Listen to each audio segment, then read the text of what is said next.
Good morning, boys and girls. I've decided I was going to start reading us a new novel. It is called Writing Freedom by Pam Munez Ryan. So if you have this book at home, you could actually follow along. I'm just going to read one chapter a day, and then I'll post the videos for us so you can listen to me read and also see me read. So here we go. In the beginning. In the mid-1800s, when the East was young and the West was yet to be settled, a baby was born named Charlotte. When she was nothing more than a bundle, she surprised her parents and puzzled the doctor by surviving several fevers. Folks said that any other baby would have died, but Charlotte was already strong.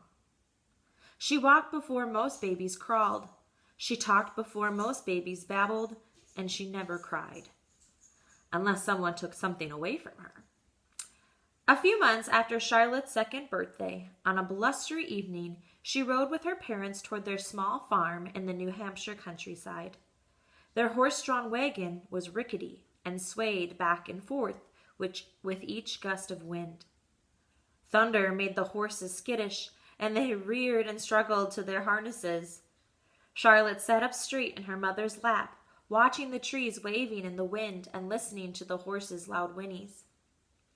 Her father tried to settle the team, but her mother held Charlotte snugly and sang a song to comfort her. But Charlotte wasn't afraid.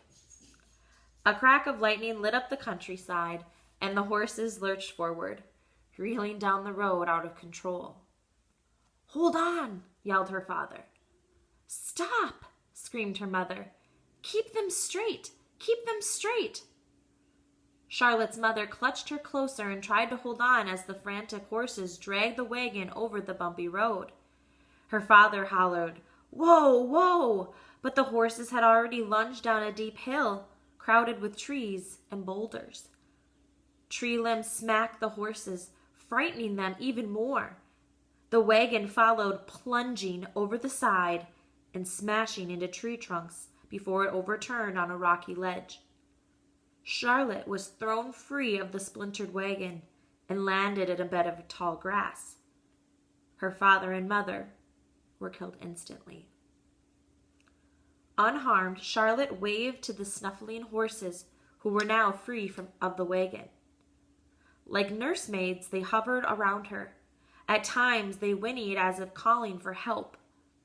Rain drenched the countryside, and Charlotte shivered through the night, but the horses stood close by, protecting her from the rain and nuzzling her with their warm breath.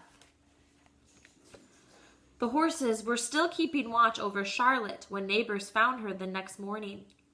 She was holding so tight to one of the horses' reins that they didn't dare pry it out of her hands. The old doctor, who had known Charlotte since she was born, wasn't at all surprised that she survived the crash. Instead of taking the horse's reins out of Charlotte's hand, he cut the leather well above her grip. "She might as well have something to hold on to," he said. "She hasn't got much else. There's no other family to speak of." The doctor looked up at the people who had found her.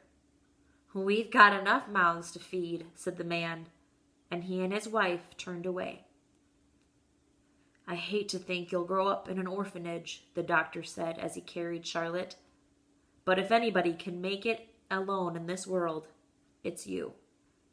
Since the day you were born, you've been determined as a mule and tough as a rawhide bone." That is chapter 1.